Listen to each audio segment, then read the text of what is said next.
a lot of significance, but there is great tradition that this is the well of Moses.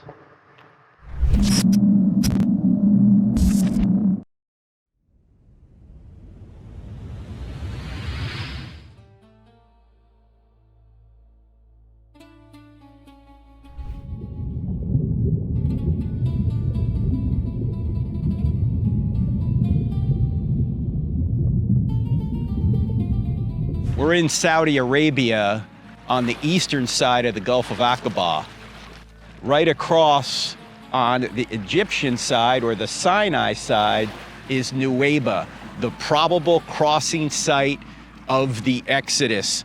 They came right across here. There's a natural land bridge underneath the water. It's about 10 miles.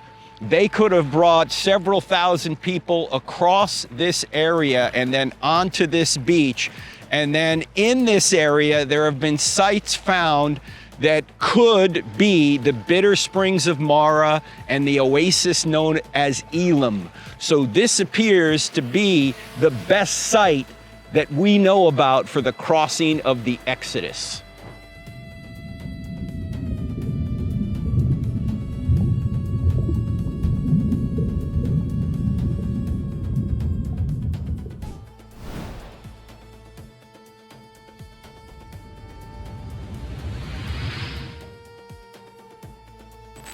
We're in 𝗥𝗘𝗖𝗢𝗠𝗘𝗏, Saudi Arabia. That is the well of Jethro, also known as the well of Moses. This is where Moses met Zipporah, his wife. It's also, wells are very significant in the Bible. That's where Isaac met Rebekah. That's where Jacob met Rachel. That's where Moses met Zipporah. It's also where Jesus met the woman at the well. People had to go to well to get water, so it made sense that they would meet at wells. A lot of significance, but there is great tradition that this is the well of Moses in the land of Midian.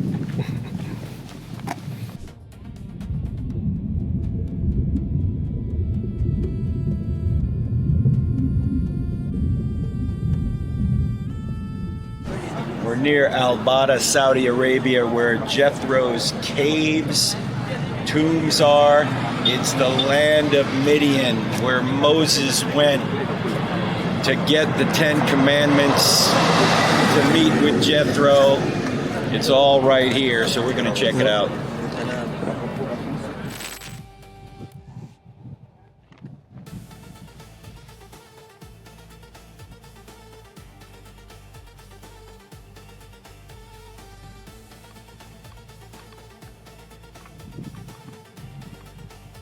We're in the land of Midian, modern-day Saudi Arabia, northwest Saudi Arabia. This is where Moses came to escape the Pharaoh who wanted him dead because he killed the Egyptian. Here's where he met Jethro, his father-in-law. Of course, he met his wife first, Zipporah, at the well we were just at over there, the well of Moses. And these caves are known as Jethro's caves.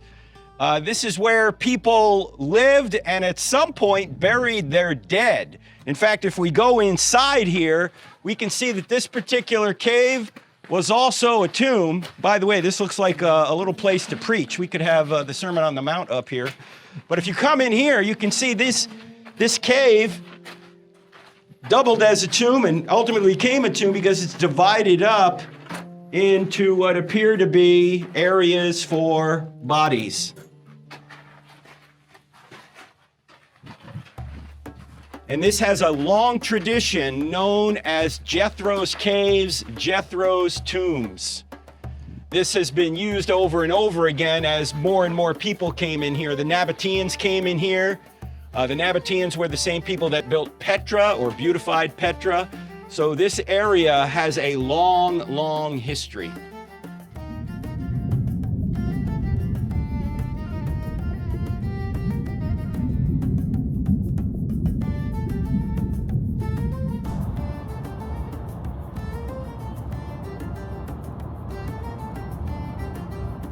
We're about 15 miles southwest of Tabuk, Saudi Arabia.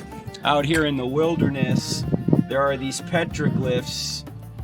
They're There's all sorts of graffiti and etchings all around this area. Not sure what the date of this is, but it could be evidence of the Hebrews in this area, or other people perhaps worshiping a golden calf. We have to get these dated to figure this out, but this is not uncommon in northwest Saudi Arabia. Here are the petroglyphs we just talked about. Just a couple of rocks over here. There appears to be a Hebrew letter known as a 𝗏. Again, we don't know the dating of it, but it's right here. And there are two footprints next to it as well. Interesting. So we're returning from this stop where we're looking at some fairly new inscriptions in the rocks about 15 miles outside of Tabuk. And I love this stop. This is a fascinating stop, in part because a lot of what we just discovered is so new that there's not a lot of research and work interpreting and identifying what's going on. Now, of course, archaeology is a slow and imprecise process, but we did see evidence of Hebrew presence here because of that inscribed letter, the 𝗏, with what looks to be footprints right beside it. Does that mean that this is Hebrews recording a Hebrew route through the wilderness? We don't know, but that's a possibility. We're in Saudi Arabia, the ancient land of Midian, just a few miles from what could be the real Mount Sinai, 𝗤𝗓𝗄𝗧. Right across that ridge is the split rock that we think could be the split rock of Horeb.